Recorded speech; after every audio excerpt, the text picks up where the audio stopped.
था। चलिए, तो हमने कल देखा कि जो ऊर्जा थी हमारी उसने एनालाइजेशन पे काम किया, प्रशासनिक कार्यों पे काम किया। आज हम पढ़ने वाले हैं तुला राशि। तो तुला राशि का सबसे जो बेसिक स्ट्रक्चर है वो क्या है, सबको पता है। तुला का मतलब तराजू, यही है ना। तो तराजू क्या है? तराजू दिखाता है संतुलन, तराजू दिखाता है समानता, तराजू दिखाता है आपका समन्वय। तो तुला राशि क्या है? तुला राशि की ऊर्जा संतुलन स्थापित करने हेतु है। इसलिए तुला राशि की जो ऊर्जा है वो कहती है आई बैलेंस, मैं संतुलित करूंगी। क्योंकि उसने पिछले क्या किया, उसने अपने अस्तित्व को संभाला, अपने संसाधनों के लिए वस्तुएं इकट्ठा की।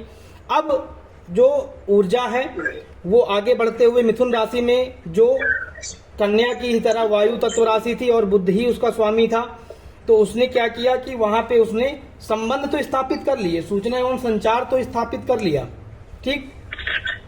लेकिन हमने पढ़ा है कि वायु तत्व राशि कौन कौन सी होती हैं? 3, 7, 11। सर बीइंग एब्सेंट यस्टरडे,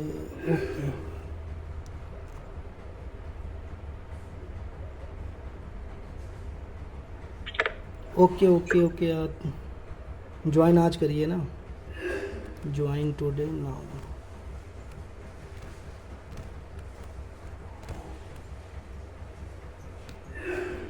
तो जो तुला राशि है उसने कहा कि आई बैलेंस।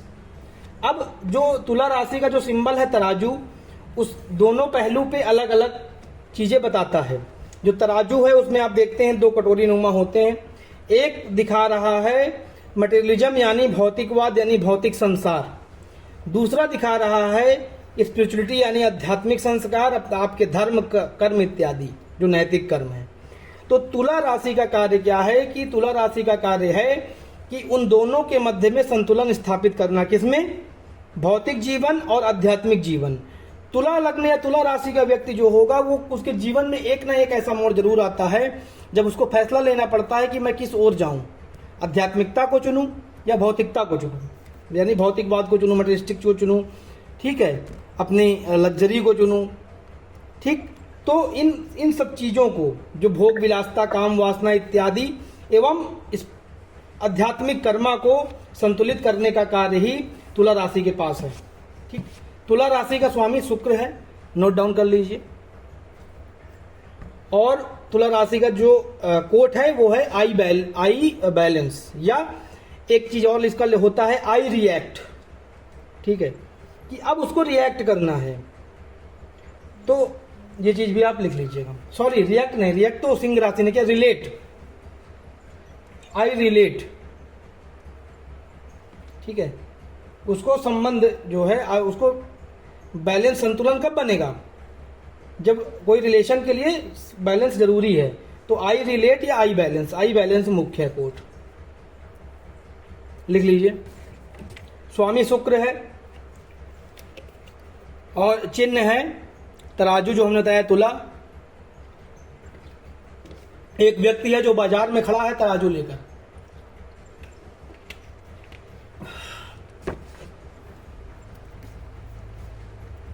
ठीक है। जो इसका गुण है क्या है? इसका गुण है मध्यस्थता करना, मीडिएशन, कूटनीतिक विचारों को तैयार करना, ठीक है, साझेदारी स्थापित करना, क्योंकि काल पुरुष की कुंडली में 7वां भाव ही 7वां राशि होगी, और 7वां भाव क्या है? पार्टनरशिप, साझेदारी। तो जो तुला राशि का गुण है साझेदारी भी है, साझेदारी में बैलेंस स्थापित करना पड़ेगा, तो वो चीज भी है, नोट डाउन कर लीजिए इसे। 7वां भाव आपका बिजनेस भी होता है, व्यापार भी होता है। तो जो तुला राशि का कारक बनेगा वो आपका व्यापार और विनिमय भी बनेगा। विनिमय यानी आदान प्रदान, एक्सपोर्ट इंपोर्ट जिसमें जो होता है ना, कि आपने कुछ हमको लिया, हमने आपसे कुछ दिया, ठीक है। तुला राशि आपके सौंदर्य को भी रूल करती है, ठीक है। तुला राशि वायु तत्व राशि है, कि हमने पढ़ा था 3, 7, 11 वायु तत्व राशियां होती हैं। तो तुला राशि भी वायु तत्व राशि है। चर स्थिर द्विस्वभाव में हमने पढ़ा था कि क्रम से होता है चर स्थिर द्विस्वभाव, चर स्थिर द्विस्वभाव। तो जो तुला राशि होगी वो होगी आपकी चर राशि। चर का मतलब क्या होता है? चलायमान। मैंने पहले भी आप लोगों को समझाया है चर स्थिर द्वैध स्वभाव के बारे में, ठीक है। अच्छा, एक इंटरेस्टिंग चीज आपको बताऊं कि जो विवाह वगैरह होते हैं तो आपने सुना होगा कि लगन नहीं बन रही है। लगन नहीं बन रही है का मतलब क्या होता है? कि वो शायद नहीं बन रही है। तो अगर किसी का विवाह स्थिर लग्न में हो जाए तो व्यक्ति का विवाह बहुत लंबे समय तक चलता है। अगर द्विस्वभाव में हो जाए तो थोड़ा बहुत ऊपर नीचे, कभी स्थिर कभी उस तरह चलता है। चर लगन में हो जाए तो व्यक्ति के जीवन में वो विवाह एकदम चलायमान ही रहता है। तो विवाह आदि में चर स्थिर लग्न ढूंढनी चाहिए, और आप लोगों को पता है कि स्थिर लग्न कौन कौन सी हैं, ठीक है। हमने बताया था कि जो दिशा का क्रम है वो पूरब दक्षिण पश्चिम उत्तर चलता है, तो इसका क्रम कौन सा होगा? इसका पश्चिम दिशा होगी। लिख लीजिए।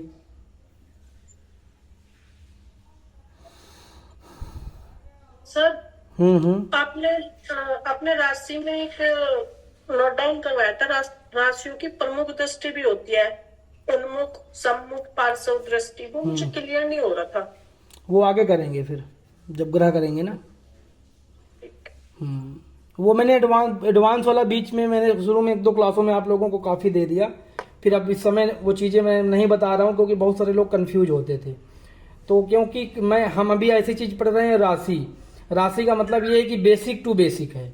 अगर हम इन चीज़ों का अध्ययन नहीं भी करेंगे, मतलब अगर जो मैं आपको पढ़ा रहा हूँ ना, ये आप समझ लीजिए, इसको आप अपने समय को वेस्टेज भी मान सकते हैं। क्योंकि अगर जो चीज़ें मैं पढ़ा रहा हूँ इसका अध्ययन नहीं करोगे तब भी आप ज्योतिष कर ले जाओगे, लेकिन बिना इसके आपका ज्ञान अधूरा रह जाएगा। आपका जो नींव बनती है, जो बेस तैयार होता है, वो बेस खोखला रहेगा। तो ये एकदम इसका कभी यूज नहीं आना आपके लिए ये, लेकिन आपके क्या है, बेस है।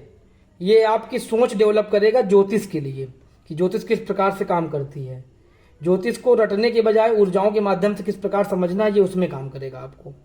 तो ये अगर आप नहीं पढ़ोगे तब भी आप इस ज्योतिष कर ले जाओगे, लेकिन मेरा काम है कि आपका बेस अधूरा न रहे, क्योंकि हम यहाँ पे बेसिक टू एडवांस ले चलेंगे।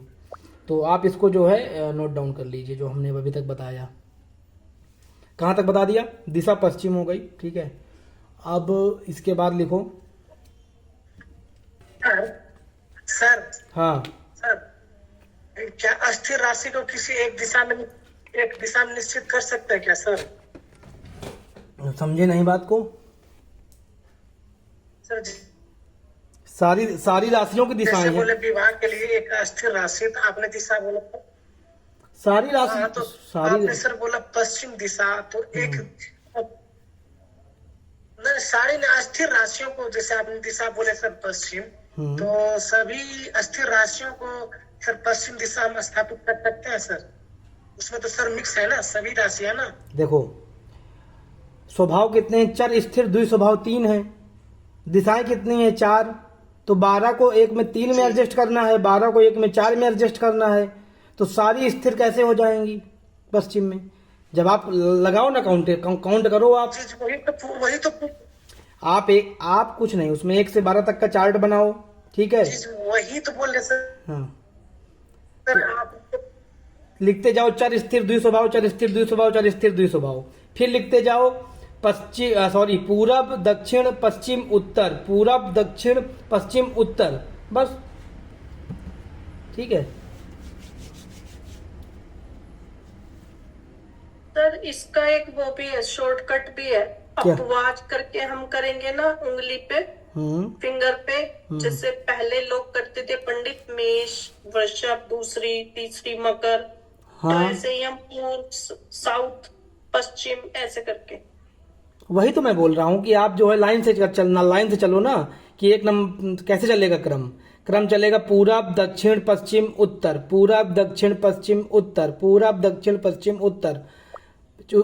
चर स्थिर द्विस्वभाव में भी ऐसे ही है, चर स्थिर द्विस्वभाव, 1 नंबर चर, 2 नंबर स्थिर, 3 नंबर द्विस्वभाव, फिर 4 नंबर चर, 5 नंबर स्थिर, 6 नंबर द्विस्वभाव। बस क्रम से चलते जाओ ऐसे ही, बस उसको याद करने की आवश्यकता ही नहीं, खाली क्रम आप याद रखिए, क्रम आपको याद रखना पड़ेगा, ठीक है। तो अब आप जो है हमने देख ली। अब क्या है कि हमने देखा कि जो तुला राशि है, इसका सिंबल है बाजार में खड़ा एक व्यक्ति जो हाथ में तराजू लिए हुए है, ठीक। यानी क्या है कि तुला राशि जो हमारी ऊर्जा है, आत्मा है, ठीक है, आत्मा की जो ऊर्जा है वो ऐसे चौराहे पे खड़ी हुई है जहां पे उसको संतुलन स्थापित करना है। किसमें? जो उसने भचक्र, यानी भचक्र मतलब 0 से लेके 180 डिग्री, हम 6 राशियां पढ़ चुके हैं ना, एक राशि 30 डिग्री की होती है। तो जब एक राशि 30 डिग्री की होती है तो 6 राशियां 180 डिग्री की हो जाएंगी, यानी हम ब्रह्मांड का आधा चक्कर तय कर चुके हैं। अब उस ब्रह्मांड के आधा चक्कर तय करने में उसने भौतिकता भी इकट्ठा की है, उसने संवाद एवं संचार भी इकट्ठा किया है, उसने अपना राज्य भी स्थापित किया है, उसने अपना अस्तित्व भी बनाया है, उसने अपने लग्जरी चीजें भी इकट्ठा की हैं, उसने संबंध भी बनाए हैं, उसने चीजों को एनालाइज भी किया है। तो अब वो क्या करेगी वो कि उस चौराहे पे खड़े होकर जहां पे आधी 180 डिग्री तय हो चुकी है ब्रह्मांड की आधी दूरी, अब उसको संतुलन स्थापित करना है, उनको उन सभी चीजों से रिलेट करना है आगे के 180 डिग्री के लिए। यानी कि तुला राशि स्व से, मैं से इस ब्रह्मांड में मिल जाने का एक सेतु की तरह काम करती है। लिख लीजिए।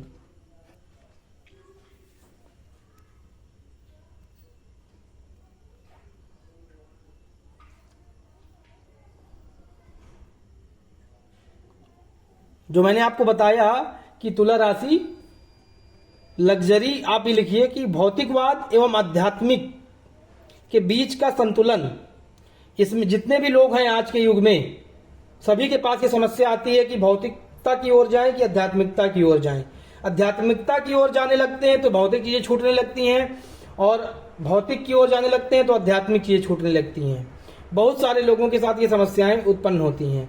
तो इनका संतुलन स्थापित करना ही तुला राशि का गुण है। लिख लीजिए।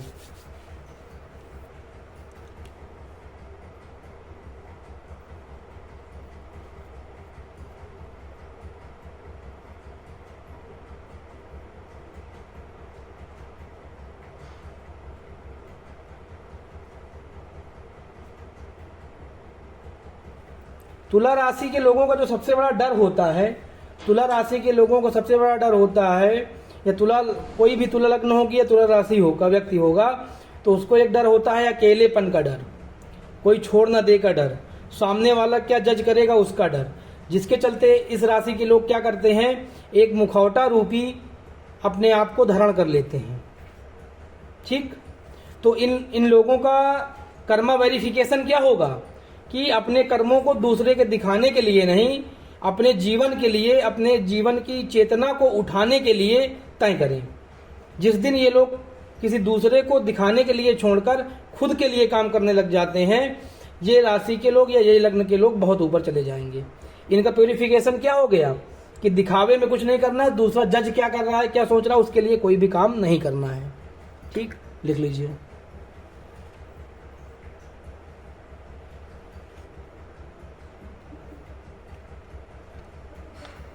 ठीक है, किसी दूसरे से कोई भी उम्मीद करने की, हमारा मतलब दूसरा आपकी तारीफ करेगा तभी आप अच्छे होंगे, इसकी उम्मीद जिस दिन छोड़ देगा उस दिन सब कुछ ठीक हो जाएगा।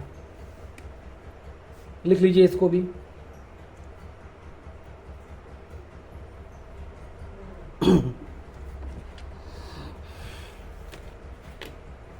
अच्छा, एक चीज देखी होगी आपने कि जो कोर्ट होती है, कोर्ट में पीछे जो एक स्टैचू होता है, ठीक है, तो स्टैचू ऑफ जस्टिस जो पीछे होता है उसकी आंखों में पट्टी बंधी होती है। हालांकि अभी जो हमारे सीजीआई हुए, पूर्व सीजीआई, उनका नाम था डीवाई चंद्रचूड़, तो डीवाई चंद्रचूड़ ने वो पट्टी हटवा दी है ना, पट्टी हटवाई है, हाँ, और हाथ में तलवार भी दी है। ठीक है, तो जो पहले जो बेसिक है उसमें ये था पहले कि आंख में पट्टी बंधी होती थी, हाथ में तराजू होता था। तो ये जो फिलॉसफी निकली कोर्ट रूम की, ये तुला राशि से ही संबंधित है। यानी कि जो एक ऐसा जस्टिस जहाँ पे होता है, जहाँ पे आंख में पट्टी का मतलब ये नहीं है कि उसको ज्ञान नहीं है, ज्ञानता है, उसे कुछ दिखाई नहीं देता। आंख में पट्टी का मतलब है कि वो निरपेक्ष है, सामने राजा खड़ा है कि रंग खड़ा है, उसे कोई फर्क नहीं पड़ता।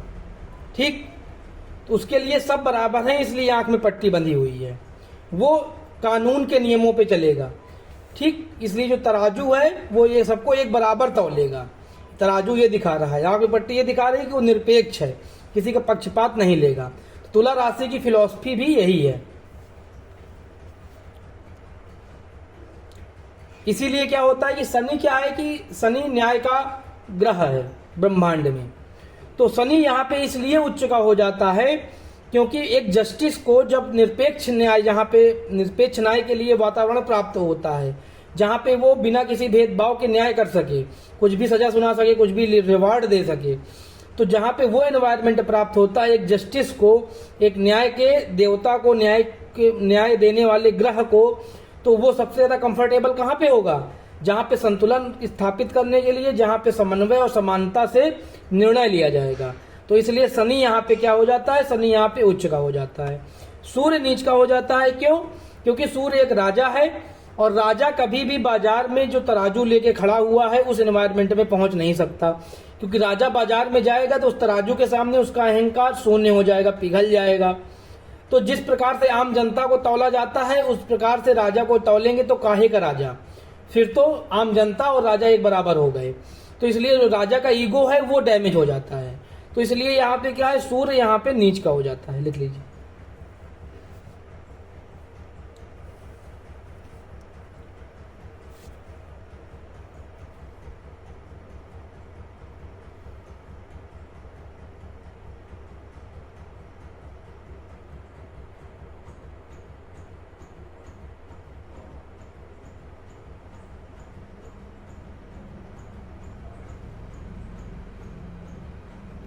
लिख गया?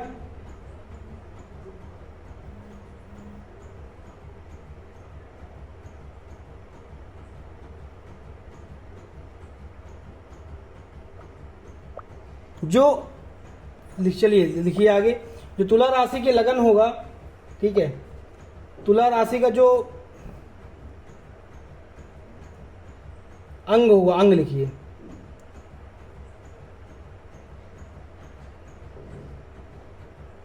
कल कौन बोल रहा था? अभिषेक था या अंश? कि यूटेरस कन्या राशि पे, तो यूटेरस इसमें आएगी तुला राशि में। तो जो अंग आएगा आपका लिख लीजिए, आपका मूत्राशय यानी यूरिन ब्लैडर, यूटेरस,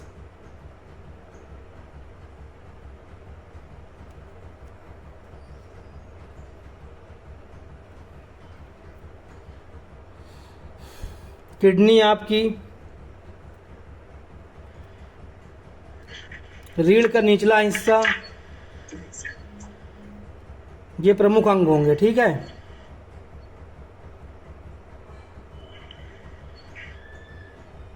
जो रोग होते हैं, किडनी में पथरी पड़ जाती है। ठीक है। ये कब पड़ेगी? जब तुला राशि में मंगल या सूर्य का पाप प्रभाव पड़ेगा।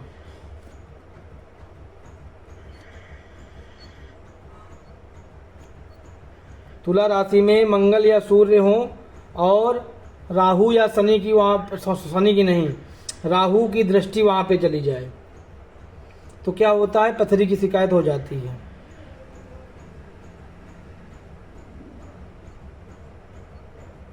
कर लीजिए नोट डाउन। सर तुला राशि में मंगल और सूर्य हो, मंगल या सूर्य,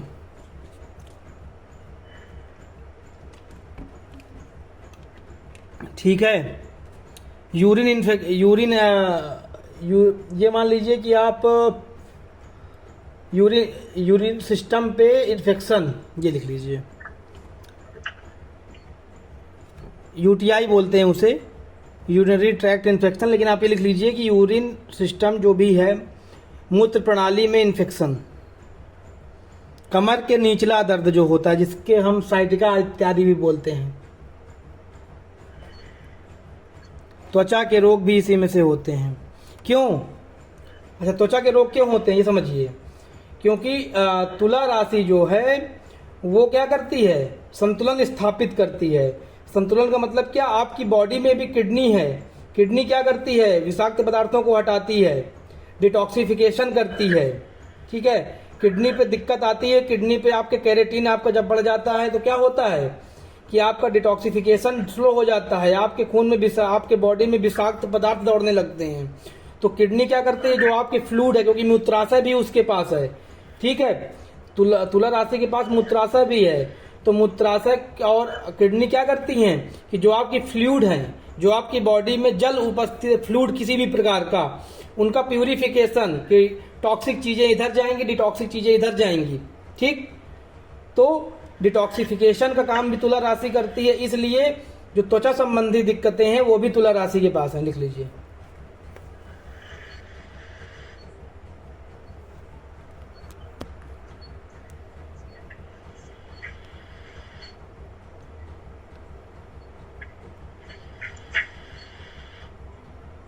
अच्छा, हमने पहले इसका आपको बता ही दिया कि जो तुला राशि है, ठीक है, ये क्या है, बाजार में खड़ा हुआ एक व्यक्ति जिसके हाथ में तराजू है। तो यानी तुला राशि निवास कहाँ करेगी, जहाँ पे कोई चीज का मूल्य निर्धारण होगा। लिख लीजिए, जहाँ पे कोई चीज का मूल्य निर्धारण होगा, बाजारों में, ठीक है। और क्योंकि शुक्र की है तो इसलिए जो लग्जरी स्पेस होंगे वहां भी तुला राशि मौजूद होगी। ये लिख लीजिए।